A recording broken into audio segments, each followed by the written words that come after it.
I'm flexing so hard, turning bad into stripper club. Two phone in my pocket, I'm so lucky I get famous. Kembali lagi bersama saya di channel edukasi, dan saya akan membahas dengan masalah psikologis yang kerap dihadapi pada dewasa dan cara mengatasinya. Stres akibat fisik yang tidak sehat. Lantaran orang dewasa seiring menganggap bahwasannya fisik kuat, maka mereka melakukan pola hidup yang tidak sehat.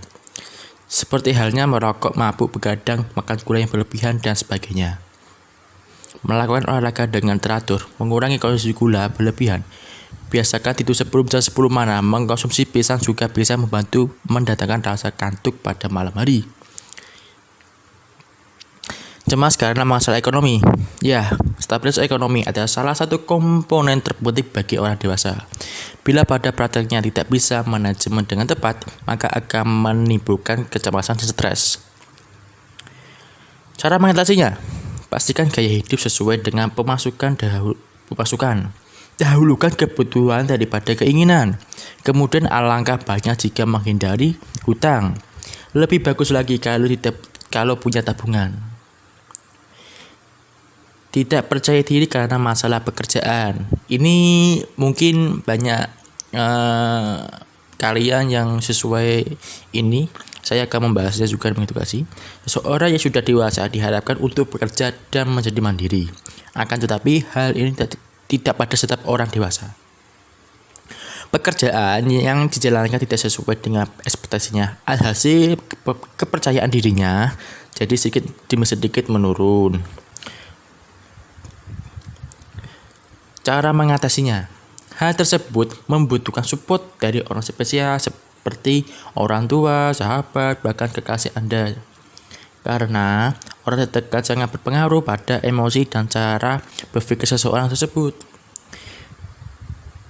Depresi karena kehidupan seksual. Banyak faktor yang berkontribusi dalam terjadinya depresi, dan salah satunya adalah dari kehidupan seksual.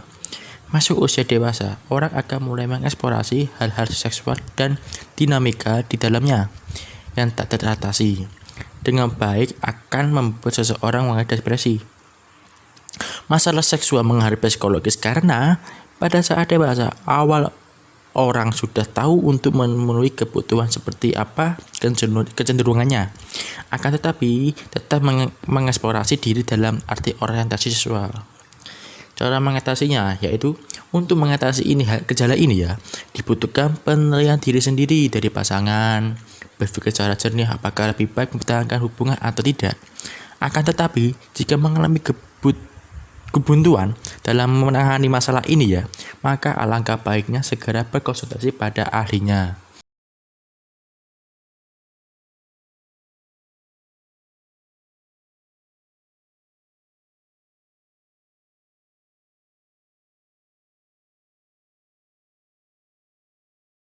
Oke, di sini saya akan mengenal gejala premenstrual syndrome. Merupakan salah satu dari beberapa fisik yang dialami pada masa awal dewasa. Premenstrual syndrome atau sindrom premenstruasi adalah gejala-gejala yang dialami wanita sebelum masuki masa bulan menstruasi. Gejala tersebut berupa perubahan fisik, perubahan perilaku, dan perubahan emosi. Umumnya gejala ini muncul 1 atau 2 minggu sebelum hari pertama menstruasi setiap bulannya. Tingkat keparahan gejala yang muncul berbeda-beda pada setiap wanita, mulai dari ringan seperti kelelahan hingga gejala yang lebih parah seperti depresi. Gejala premenstrual syndrome bisa hilang dengan sendirinya ketika Anda sudah mulai memasuki fase menstruasi. Diagnosis premenstrual syndrome umumnya tidak membutuhkan pemeriksaan penunjang apapun. Namun, di kasus tertentu, dokter mungkin perlu melakukan pemeriksaan penunjang seperti tes fungsi tiroid untuk memastikan bahwa gejala yang dialami bukan disebabkan oleh kondisi lain. Catatan siklus menstruasi sangat membutuhkan untuk mendiagnosis premenstrual syndrome ini. Salah satu metode pengobatan yang dapat digunakan antara lain obat non-steroidal anti-inflammatory drugs atau NSAIDs seperti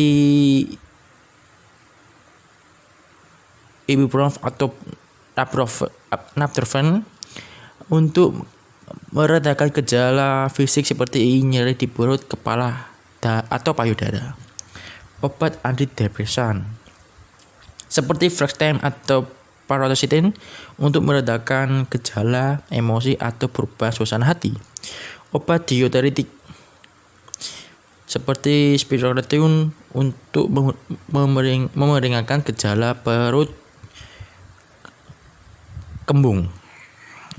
Selain penggunaan obat-obatan, gejala ini juga dapat diredakan dengan mengubah pola hidup menjadi lebih sehat, seperti melakukan aktivitas fisik atau berolahraga secara rutin, mengkonsumsi makanan yang bergizi, membiasakan tidur jam 7 atau jam 9 per hari, menghentikan kebiasaan merokok dan minum alkohol, melakukan relaksasi.